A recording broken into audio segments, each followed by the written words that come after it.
네, 안녕하세요. 이건입니다.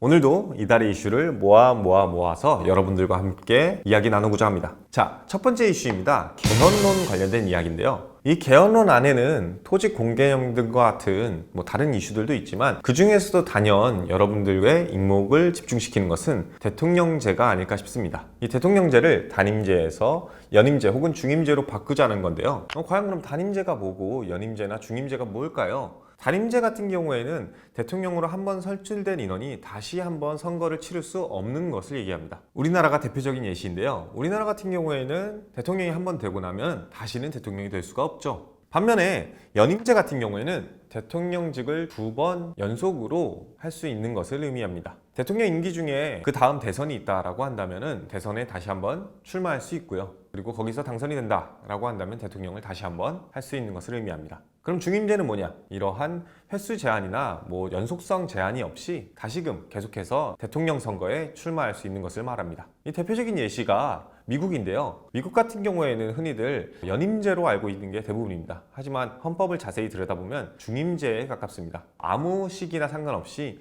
2번까지는 대통령직에 출마할 수 있다고 합니다. 대부분의 대통령들이 이렇게 연속으로 당선되는 경우가 많아서 연임제로 오해하고도 합니다. 대표적인 예시가 조지 W. 부시, 그리고 버락 오바마, 혹은 빌 클린턴이 있겠죠. 단임제와 연임제, 중임제의 장단점은 어떤 게 있을까요? 여러 가지 다양한 의견들이 있겠지만 학계에 공통된 의견을 뽑자면 단임제의 경우에는 장점으로 뽑히는 게 독재 정권의 부정한 집권 연장을 예방하고요. 재선 부담이 없어서 정책 결정과 집행에 좀 더 효율적일 수 있다고 합니다. 반대로 단점 같은 경우에는 정책의 연속성을 보장하기 좀 어렵고, 그리고 대통령의 중간 평가가 불가능하며 레임덕에 빠질 수 있다는 게 단점이라고 하네요. 이런 대표 국가가 한국과 필리핀을 포함한 한 12개국 정도가 있다고 합니다. 반대로 중임제와 연임제의 단점과 장점은 뭘까요? 일단 장점부터 살펴보면 대통령 직무 수행에 대한 평가를 중간에 한번 할 수 있다는 거겠죠. 그리고 장기 정책을 추구하기에 되게 용이하다고 합니다. 자, 그럼 단점은 뭘까요? 재선을 위해서 한건주의식 선심 정책을 펼칠 우려가 있다고 합니다. 그리고 장기간의 권력이 집중될 수 있고요. 이러한 대표적인 국가가 미국과 러시아를 포함해서 약 83개국이 있다고 합니다. 장점과 단점을 한번 살펴봤는데요. 앞으로 개헌론 어떻게 될지 그 귀추가 주목되는 바입니다. 자, 다음 이슈입니다. 정부가 2034년까지 운전기간 30년이 도래하는 석탄 발전을 모두 폐기하고 이에 따른 전력 부족분을 LNG로 대체한다고 합니다. 미래 세대와 환경을 위해서라고 하는데요. 자, 그럼 과연 이 LNG는 무엇이고 정말로 환경적일까요? LNG는 Liquefied Natural Gas의 약자라고 합니다. 말 그대로 천연가스를 액화시킨 상태를 의미하는데요. 이 천연가스를 액화시키는 이유는요, 부피가 약 600분의 1로 줄어들기 때문이라고 합니다. 그래서 마이너스 162도씨에서 천연가스를 액화시키고 운송 및 보관을 한다고 하네요. 이 천연가스가 처음에 채굴될 때는 메탄가스가 약 90%를 차지하고 나머지 에탄, 프로판, 부탄 등이 포함되어 있는데요. 이거를 정제해서 깨끗한 원료로 추출해낸다고 합니다. 2020년 1월 8일자 환경부 보도자료에 따르면 단위 배출량에 있어서 전체 오염물질 배출량이 LNG가 석탄에 비해서 약 3분의 1 수준인 것을 확인할 수 있었습니다. 미세먼지는 어떨까요? 미세먼지 같은 경우에는 약 8분의 1 수준이라고 합니다. 정말 환경적이라고 생각이 드네요.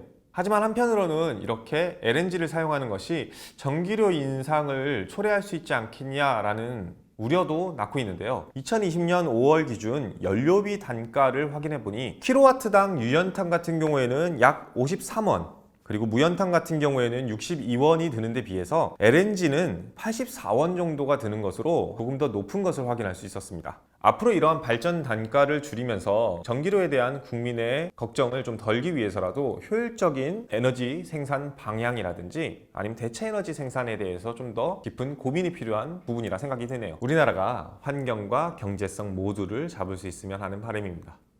다음 이슈입니다. 코로나19 팬데믹 속에서 플라스틱 쓰레기가 대량으로 발생하면서 해양 오염에 대한 우려가 발생하고 있다고 합니다. 미국의 CNN 보도에 따르면 실제로 코로나19로 인해서 일선 의료 현장에서 장갑과 수술용 마스크, 가운, 그리고 얼굴 가리개 등의 의료용 개인 보호 장비 생산량이 폭등했고 그 폐기량도 굉장히 늘어났다고 합니다. 어쩔 수 없는 상황이라 할지라도 불필요하게 마구잡이로 버리면 문제가 심각해지겠죠. 실제로 미국 그린피스 해양활동국장인 존 호스바에 따르면 동네 곳곳에서 장갑과 마스크가 버려져 있는 것을 확인할 수 있었고, 이러한 쓰레기는 해양 생물에게 특히 해롭다는 말을 전했습니다. 여러분은 혹시 태평양 한가운데에 있는 쓰레기 섬을 아시나요? 실제로 우리가 무분별하게 버린 플라스틱 쓰레기와 비닐 쓰레기가 이렇게 해류에 의해서 태평양 한가운데에 모여서 섬 같은 모양을 띠고 있다고 합니다. 그리고 이 쓰레기의 90%는 비닐과 플라스틱으로 이루어져 있다 하고요. 이 썩지 않는 쓰레기, 과거에는 대한민국 면적의 2분의 1 수준이었다고 합니다. 지금은 어떨까요?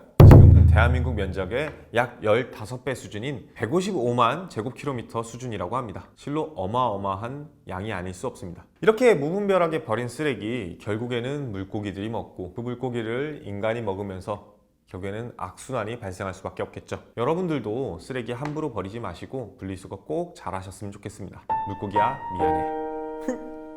자, 다음 이슈입니다. 지금까지도 혐오 발언이나 가짜뉴스에 의해서 몸살을 앓았던 SNS 전문 업체인 페이스북이 컨텐츠 감독위원회를 구성했다고 합니다.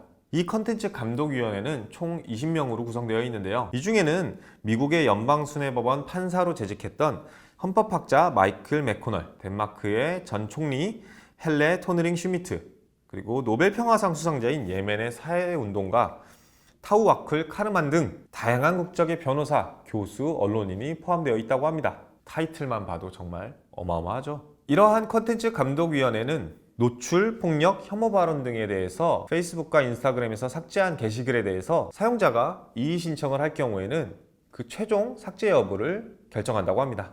그리고 이러한 결정에는 CEO인 마크 주커버그까지도 따라야 된다고 하네요. 엄청난 힘이 아닐 수 없습니다. 이러한 모든 노력은 SNS가 조금 더 건전한 장소가 되길 하는 바람에서 시작된 거라고 저는 믿습니다. 앞으로 건전한 SNS 문화정책 기대해 보겠습니다. 자, 마지막 이슈입니다. 기초가경과 신약, 반도체 등의 첨단 산업의 핵심 장비로 꼽히고 있는 4세대 원형 방사광 가속기가 충북 청주시에 들어선다고 합니다. 박수!